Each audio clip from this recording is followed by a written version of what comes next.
Hey guys welcome back with another video. Hey guys, ಇವತ್ತಿನ video ಏನಪ್ಪ ಅಂದರೆ, ನೀವು ಯಾವುದಾದ್ರೂ ಆ್ಯಪ್ ಯೂಸ್ ಮಾಡಿದಾಗ ಅದರಲ್ಲಿ ಅಡ್ವರ್ಟೈಸ್ಮೆಂಟ್ ಬರ್ತಾ ಇರುತ್ತೆ, ಹೌದಾ? ನಿಮಗೆ ಮತ್ತು ಗೂಗಲ್ ಕ್ರೋಮ್ನಲ್ಲಿ ಕೂಡ ಈ ಥರ ಅಡ್ವರ್ಟೈಸ್ಮೆಂಟ್ ಬರ್ತಾ ಇರುತ್ತೆ. ಅದನ್ನು ನೀವು ನಿಮ್ಮ ಮೊಬೈಲ್ನಲ್ಲಿ ಒಂದು ಸೆಟ್ಟಿಂಗ್ ಆನ್ ಮಾಡೋ ಮೂಲಕ ಎಲ್ಲ ರಿಮೂವ್ ಮಾಡ್ಬೋದು. ಓಕೆನಾ? ಹಾಗಾದರೆ ಯಾಕೆ ತಡ, ಈ ವಿಡಿಯೋ ನೀವು ಎಂಡ್ವರೆಗೆ ನೋಡಿ, ಹಾಗೂ ನನ್ನ ಚಾನಲ್ನ ಸಬ್ಸ್ಕ್ರೈಬ್ ಮಾಡಿ. ಫಸ್ಟಿಗೆ ನೀವು ನಿಮ್ಮ ಮೊಬೈಲ್ನ ಸೆಟ್ಟಿಂಗನ್ನು ಆನ್ ಮಾಡಿ. ಸೆಟ್ಟಿಂಗ್ ಆನ್ ಆದಮೇಲೆ ನೀವು ಸರ್ಚ್ ಅಂತೇಳಿ ಆಪ್ಷನ್ ಇದೆ ಅಲ್ವಾ, ಇಲ್ಲಿ ನೀವು DNS ಅಂತ ಟೈಪ್ ಮಾಡಿ. ಈಗ ಇಲ್ಲಿ ನೀವು ನೋಡ್ಬೋದು ಪ್ರೈವೇಟ್ DNS ಅಂತ ಇದೆ ಅಲ್ವಾ, ಇದರ ಮೇಲೆ ಟ್ಯಾಪ್ ಮಾಡಿ. ಇಲ್ಲಿ ಲಾಸ್ಟಲ್ಲಿ ನಿಮಗೆ private DNS provider host name ಅಂತ ಇದೆ.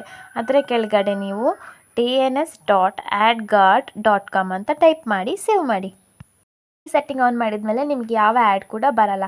ಓಕೆನಾ ಗೈಸ್? ಈ ವಿಡಿಯೋ ನಿಮಗೆ ಇಷ್ಟವಾದರೆ ದಯವಿಟ್ಟು ನನ್ನ ಚಾನಲ್ನ ಸಬ್ಸ್ಕ್ರೈಬ್ ಮಾಡಿ.